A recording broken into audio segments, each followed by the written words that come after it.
अस्सलामुअलैकुम। मोहम्मद अज़हर सदीक़ अपने YouTube programme के साथ हाज़िर खिदमत है। बड़ी एक इस्तराबी सी कैफियत है। ट्विटर पे मैंने पूरी कोशिश की कि हालात को ठंडा करने के हवाले से, लेकिन लग ये रहा है कि मौजूदा गवर्नमेंट तजर्बा नहीं कह सकते, ना तजर्बा कार है, और उस्मान बुज़ार का बहुत कसूर है जो लाहौर की हालत को, जो लाहौर के जो तहरीक लब्बैक पाकिस्तान का मामला वो कंट्रोल करने में बुरी तरह नाकाम हो गए। और उन्होंने एक ऐसी पिक्चर पोर्ट्रे की हुई है इमरान खान तक जैसे पता नहीं कोई नागुज़ीर है, पता नहीं क्या। और ये आपको बता दूं, अगर ये ना रोका इस काम को तो ये बड़ा ख़तरनाक आग है और ये पूरे पाकिस्तान में फैल गई, ये सबको लपेट जाएगी। और ख़बर देता चलूँ आपको मैं आगे कि जो तशद्दुद वगैरह जो कर रहे हैं वो बरेलवी नुक्ता नज़र से मैं नहीं मानता। वो यकीनन कोई ना कोई पाकिस्तान मुस्लिम लीग नून के लोग हैं, वो सामने आ चुके हैं। जमीयत उलमा इस्लाम भी इसमें अब आएगी और मुफ्ती नईमी साहब ने बड़ा वाज़ेह तौर पर आगे कह दिया। और कल स्ट्राइक का बाकायदा उन्होंने पहिया जम हड़ताल या स्ट्राइक के हवाले से उन्होंने ऐलान कर दिया है सारा। वहाँ पर जलसे के अंदर, गैदरिंग के अंदर, मस्जिद रहमतुल आलमीन के पास जो वाक़या हुआ वो सारा थाने के हवाले से वो उसको बिल्कुल कंडेम किया जा रहा है, बिल्कुल सपोर्ट नहीं कर। लेकिन वो लोग कौन है? इनामा साद रिजवी तो जेल के अंदर हैं। जो बाहर जो मॉब बैठा है, मॉब को कंट्रोल करने के लिए जो लोग भी ये सारा कुछ कर रहे हैं वो पता लगना चाहिए। वो शरारती लोग या इंतहा पसंद लोग, उनका इलाज करना चाहिए। और ये भी हमारे तहरीक लब्बैक पाकिस्तान या शुरा के अरकान को वाज़ी होना चाहिए था। देखें, दो बयान, एक पहला बयान आया था 15 अप्रैल को जो हाफिज़ अहमद साद रिजवी साहब का शुरा के मेंबरान के नाम था, और उन्होंने कहा था, अपील की थी कि मुल्की मफाद और अवामुन्नास की खातर कोई गैर कानूनी कदम ना उठाया जाए, तमाम एहतजाज, जलसे और रोड ब्लॉक फिलफोर ख़त्म कर दिया जाएँ, तमाम कारकुन पुरअमन तरीके से अपने अपने घरों को वापस चले जाएँ, कानून नाफिज करने में मुकम्मल तावन करें, और मस्जिद रहमतुल आलमीन के बाहर भी एहतजाज और धरना फिलफोर ख़त्म किया जाए। आज एक और उनका बयान आया है कि मस्जिद रहमतुल आलमीन के बाहर धरना फिलफौर ख़त्म कर दिया जाए, कारकुन पुरअमन तौर पर वापस घरों को लौट जाएं। शूरा मेंबरान अपने आप को कानून के हवाले करें क्योंकि उनकी ज़िद की वजह से सैकड़ों कारकुन और हज़ारों आमुन्नास गुज़श्ता 6 दिनों से ख्वार हो रहे हैं। मज़ीद ये है कि 20 अप्रैल की एहतजाज की कॉल को वापस लिया जाए। किबला ज़हीरुल हसन शाह साहब, मेरी इन हदायत पर फौरी और मुकम्मल कराएँ। अब ये सारा मामला है। इमरान खान साहब देखें, तालिबान से भी लड़ाई कोई रिज़ल्ट नहीं मिला था। इसी पाकिस्तान के अंदर हज़ारा कम्युनिटी ने कहाँ कहाँ रोड ब्लॉक किए, लाशें लेकर वो बैठे रहे, और अल्टीमेटली वो मामला अफ़ाम व तफ़हीम से सेटल करना पड़ा। गलती हम लोगों की है, मानना पड़ेगा। जब पार्लियामेंट में मामला कहा था, पार्लियामेंट में ले जाना चाहिए था मामला। और बैनुल-अक़वामी तौर पर आपने इतना ज़बरदस्त आपने इस्लामोफोबिया, आका-ए-दो जहां हुज़ूर नबी करीम सल्लल्लाहु अलैहि वसल्लम की हुर्मत का जितना काम इमरान खान साहब आपने किया, लेकिन आपकी टीम साथ किसी काम की नहीं है। उसके अंदर ऐसे लोग मौजूद हैं जो मामला की अफ़वाम व तफ़हीम से सेटल करना चाहिए, वो नहीं कर पा रहे। और ये करवाना कैसे है? ये मिल बैठ के मसला हल होना है। और ये मामला, अगर ये चंगारी भड़की, आग लगी अगर इसको, तो फिर ये रुक नहीं सकेगी। और इसमें फिर शर पसंद नासर, फिर हर वो आप जो गवर्नमेंट हुकूमत गिराना चाहते थे, वो फिर सब इकट्ठे हो जाएंगे इस इशू के ऊपर। खुदा रहा है, इसको ध्यान से दें, बड़े आराम से सोचें और इसको सेटल करें बड़े तरीके के साथ, नहीं तो फिर मामला हाथ से निकल जाएंगे। And that is very dangerous. मेरी गुजारिश यही है, बाकायदा शहादतों की खबर, फौतीदगियों की खबर मिल रही है। वहाँ पर पुलिस की तरफ से भी तशद्दुद हुआ, गाड़ियाँ, रक्षा जलाना, इसको कोई सपोर्ट नहीं कर रहा और ना करना चाहिए हमें सपोर्ट। लेकिन इस मामले को हैंडल कैसे करना है, ताहिर अशरफी साहब ने बड़ी ज़बरदस्त क़यादत की। उलमा पाकिस्तान ने भी इस मामले को बड़े आसान तरीके से सेटल करने की बात की है, और ये ज़रूरी है इस समर की। दूसरा जो इशू जिस पर बात करनी है वो है तहरीरी फ़ैसला। देखें, खबर मैंने दे दी थी, डाइसेंटिंग व्यू के वाले से भी बता दिया था, ज़मानत ना होने के बाद सारे हालात वाक़यात मैंने एक एक चीज़ बताई थी जो कि मैं अदालत के अंदर ख़ुद मौजूद था। पहले 2 मीडिया चैनल्स के ऊपर ये खबर चली कि जमानत होगी, हियरिंग अभी चल रही है और जमानत अनाउंस होगी। मेरे दोस्त शायद उन्होंने भी ट्वीट कर दिया, मैंने भी ट्वीट कर दिया।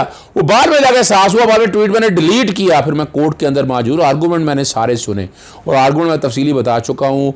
वो टैक्स वाला आर्गूमेंट कोई वेट नहीं बनता। यानी कहा जाए कि टैक्स की रिटर्नों में दे दिया है तो अपना नैब के कवानीन से बचत हो जाएगी, ये पॉसिबिलिटी नहीं है। फिर जो जिस तरह का PMLN की तरफ से जो बयान आ रहे हैं कि 4 दिन बाद कहा कि यानी इंप्रेशन कैसा, आपकी सारी टीम वहाँ मौजूद थी, राना सनाउल्लाह वहाँ मौजूद थे, मरियम औरंगजेब मौजूद थी वहाँ पर, अतार मौजूद था, बहुत से सारे MNA MP फिर वो शामिल बजा, सब लोग वहाँ मौजूद थे। आर्गूमेंट सारे सुने थे। आर्गूमेंट में तो वेट ही कोई नहीं था इन बात को कि नैब के लाने ओवर राइडिंग इफेक्ट लेना, ये मानना पड़ेगा। सिराज दुरानी के केस का जिक्र हुआ, सिराज दुरानी का केस सेटिसाइड हो चुके, वापस सिंध हाई कोर्ट में आ चुका है, सुप्रीम कोर्ट ने सेटिसाइड कर दिया हुआ है। और इसमें जो तफसीली बात जो साहब और जो बात हो सामने आपके रखी थी कि रोस्टम के ऊपर कोई फैसला नहीं हुआ, कोई जजेस ने फैसला अनाउंस नहीं किया, अंदर तशरीफ ले गए। एक प्यादा बाद में आया, प्यादे ने अगर बताया जजेस बाहर नहीं आए और जस्टिस असद गुराल साहब ने वही बात तहरीर की और उन्होंने सारे आर्गूमेंट जो मैं पिछले दिनों से कहता रहा हूं, वो मैंने अपने वीलॉग में कहा, उन्होंने उस बात को बड़ा ध्यान से एक एक चीज को सामने रखते हुए बड़ी डिटेल में डिस्कस किया है। मैं पहले तो जरा बताना चलूं, उन्होंने बिजनेस इनकम के हवाले से 124 मिलियन का जिक्र किया 2014 से 2018 में, और एग्रीकल्चर लैंड का जिक्र किया, कैपिटल गेन का इनहेरिटेड प्रॉपर्टी से 292 केनाल बैरिया टाउन हाउसिंग सोसाइटी के हवाले से जिक्र किया 200 मिलियन का। फिर फॉरेन गेन्स 38 मिलियन और अननोन सोर्सेस से आए, गिफ्ट फ्रॉम वाइफ को 7.35 मिलियन पिटिशनर के, और वो फेक रेमिटेंसेस जो बाहर से पैसा आ रहा था TDO से, वो सारा है। फिर नुसरत शहबाज शरीफ जो एसेट 299 मिलियन के थे, कोई सोर्स ऑफ इनकम नहीं है। The amount of including ₹147.7 million which was transfer into our account through 26 TDs, सारा पैसा TDO से ही आ रहा है। 2 प्लॉट उन्होंने लिए, 10 कनाल जमीन TDO से आ रहा है 500। फिर हमजा शहबाज शरीफ के हवाले से है कि डिक्लेयर एसेट की है 2001 में 18.484 मिलियन, जो 2018 में 533 मिलियन हो गए। 181 मिलियन जो ट्रांसफर हुए TD से। सलमान शहबाज शरीफ की 2003 में 2 मिलियन थी, जो इंक्रीज होके 2259 मिलियन, 2259 मिलियन 2 मिलियन से, और उसमें से 1.6 बिलियन जो है ना वो TDO से आया हुआ है। मिस राबिया इमरान 57 मिलियन जो TDO से आया हुआ है। मिसेस जवेरिया अली 31 मिलियन जो TDO से आया हुआ है। मोहम्मद मुश्ताक जो अप्रूवर है बेनामीदार से 500 मिलियन जो TDO से आया है। ताहिर नकवी जो एम्प्लॉई है शुगर मिल का 144 मिलियन वो ट्रांसफर हुआ है TDO से। निसार अहमद जो एक्स कॉन्ट्रेक्चुअल एम्प्लॉई था चीफ सेक्रेटरीट का 112 मिलियन TDO से आया हुआ सारा पैसा। GNC company good nature company बनी। राशिद कमाल के हवाले से, अली अहमद खान के हवाले से गुड नेचर कंपनी, ये सारी डिटेलें इस हवाले से मैं बड़ा वाज़ेह तौर पर आपको बताता चलूँ, ये सारी इस फैसले के अंदर लिखी हुई हैं।